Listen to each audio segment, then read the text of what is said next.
we need to get one thing clear off the hop here. Even though we'll be calling both of these weekend events of beta for ease of conversation, we need to be clear on something. This is not a beta. This is primarily a server stress test and secondarily a marketing event.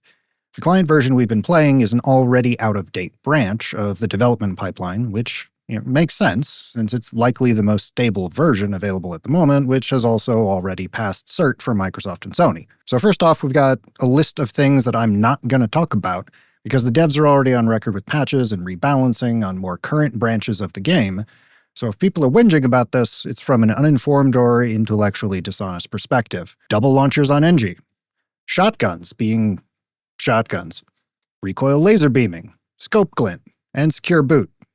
Also, seriously, you're going to have to go to Windows 11 eventually, unless that one guy from San Diego somehow wins his little lawsuit against Microsoft's high-priced lawyers, which seems unlikely. So I don't recall where I first heard this. I think it was around the time that Hardline released.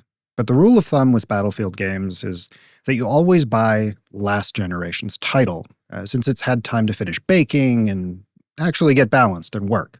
It's kind of like how Darktide is actually good now, and Vermintide 1 and 2 each took a couple of years to find their footing. Except in this instance, last Battlefield is 2042, and yeah. So let's start off with the things I like about the state of the beta. The game is fun to play. Shocker, right? A review starting off a list of likes and dislikes with whether it's actually fun to play, instead of whatever Reddit says you should mindlessly praise or lambast. Yeah, it's imperfect. We tolerated far more jank back in older titles like BF2, which I think some people look back on with some revisionist history glasses. Did DICE and EA get a free pass here? Of course not. There's some legitimate grievances I have later on in the video. Do we also need to zoom out a bit and look at things as close to objectively as we can? Also, yes. The lack of skill-based matchmaking is a clear win in my eyes. I mean, sure, you'll go on a tear sometimes and get absolutely stomped others, but the emphasis on team balancing rather than individual balancing really does improve the moment-to-moment experience, so you don't have to sweat all the time. It's great. Movement and time to kill feel like 5 and 4 respectively to me, and if you look at some Reddit posts recently, you'll see that time to kill is potentially just barely faster than BF4. Yeah, that said, that's when the connection to the server is solid. We'll come back to that in a bit. But overall, even with the sliding and other movement tech that's new here, I'm not having over much difficulty tracking players, and we're not talking about Titanfall 2 levels of movement. You want to sprint and hipfire with the SMG? Go for it. You want to play more methodically and chill at mid-range with an LMG? Rock on, go for it. Variety of play is a good thing, and Battlefield has always been a halfway point between milsim and COD. On that note, for me, Battlefield is about the spectacle and chaos, and getting a group of friends together to do crazy things like C4 Jeep everything on the map like a band of deranged war boys. And BF6 nails that so far. If you want to try hard, go play Tarkov.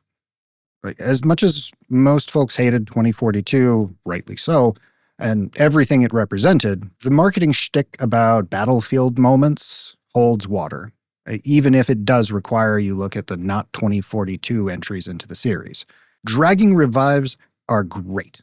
We've been asking for this damn near forever, it feels like. Now, it's such a small thing conceptually. Granted, it's likely silly complicated from a coding and networking perspective, so maybe that's part of why it's taken so long, but it is so very nice for immersion and team play. So onto the things I'm lukewarm about. These might be non-issues, depending upon what can get patched, or what's already changed in the current build of the game versus what we have access to in the beta, so I'm not levying final judgment either way here yet. Maps. Now, let me just say, for transparency's sake, that this might be sample bias, it might be copium, and we won't know for sure until full release. The maps on offer, during the first weekend at least, feel small. Portions are a bit claustrophobic and work far better in some modes than others. Looking at you, Breakthrough. And to some extent, this has always been the case in Battlefield games, where some maps do better on Conquest versus Rush, etc., right? And we did get Operation Metro for the BF3 beta, which certainly wasn't reflective of all the maps on offer in that title. Granted, later on, Caspian Border was added to the mix, so I don't know. Maybe this is speaking to that second point of the beta weekends I talked about earlier, and part of the marketing push here is to steal away part of the COD player base, so they're giving us all the tiny maps that always shunt people onto each other and step on each other's toes. I'm reserving judgment on this for now.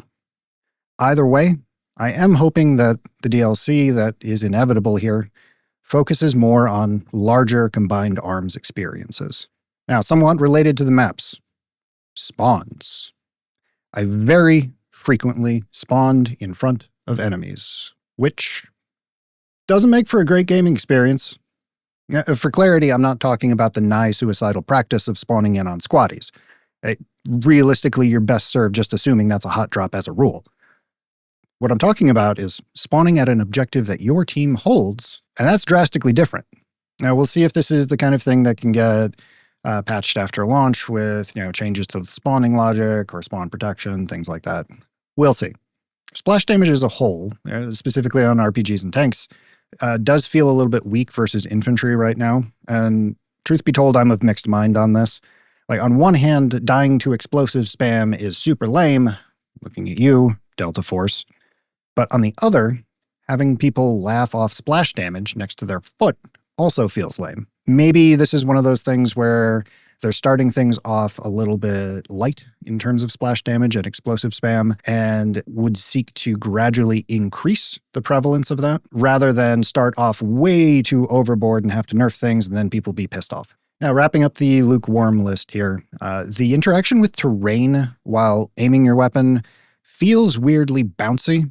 Like if you're strafing left to right and you're ADS'd and like you hit a pebble or a brick, your entire scope and reticle is going to bounce all over the place. Maybe this is tied to the movement and mantling systems. Yes, some degree of this would be realistic, but the amount that's prevalent right now feels kind of excessive. Can I learn to work around it? Yeah. Do I hope I don't have to? Also, yeah. So as for the things I actively dislike, some of these are minor annoyances that I can cope with and will half-heartedly complain about. And others kinda need to be sorted out, or we're all about to have a bad time. Setting Field 6 and the UI outside of matches. Now, to some extent, this has always been a thing in the series, but my God, this time feels more obtuse than normal. I get what they're going for here, trying to make it feel familiar to COD players, but burying all of your different control menus and nested sub-menus and everything else and bouncing it around, just no. Why? So coming back to matchmaking, as I mentioned earlier, the lack of skill-based matchmaking is really cool. Like I said, I appreciate being able to relax at times and just play the game and have fun, and honestly, it's fun regardless of whether or not I win. That said, the lack of a server browser, or persistent servers at a minimum as a compromise, really are kind of a thorn here. I don't want to re-enter matchmaking after every round and potentially play the exact same map I just finished. Quite frequently, playing the exact same map on the exact same side. That's lame.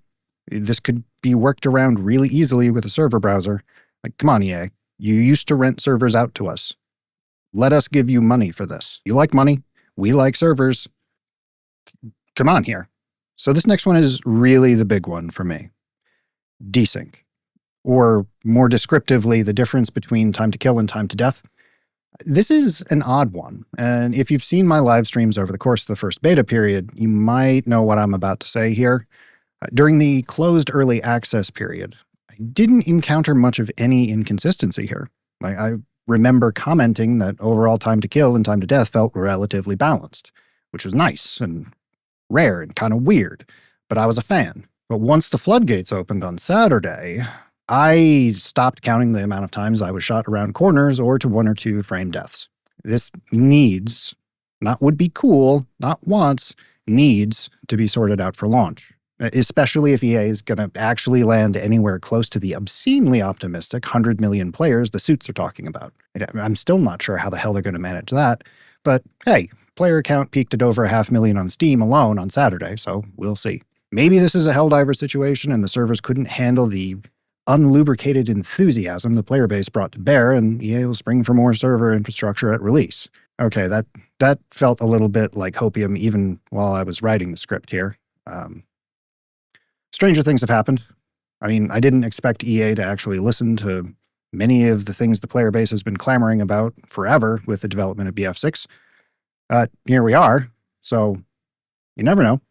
Some of the breakthrough objectives need complete reworks or just blanket removal. Again, map imbalance has always been a thing in the series, so I'm not particularly surprised. But really, we can do better with these systems after 23 years with the series. 1942 released in 2002. Have fun with that. Now, on the tail end of things here, the attack heli feels like piloting a cinder block. I don't really feel like there more needs to be said there. Feels like they used the physics from 2042. Not a fan. BF3 and 4 were great. 4 was perhaps a little bit more realistic than 3 in that there was actual felt mass to the different helicopters and vehicles and just as a whole, but it felt solidly attached to your controls. Not sure why we're going backwards. So really, all things considered, I remain cautiously optimistic about Battlefield 6. How they handle launch will be telling, particularly thinking about server load and lag and desync and time to kill, time to death, like we just talked about. Post-launch monetization will also factor into the broader success and failure of the game and longevity, since historically there's always been a bit of power creep with DLC and Battlefield titles.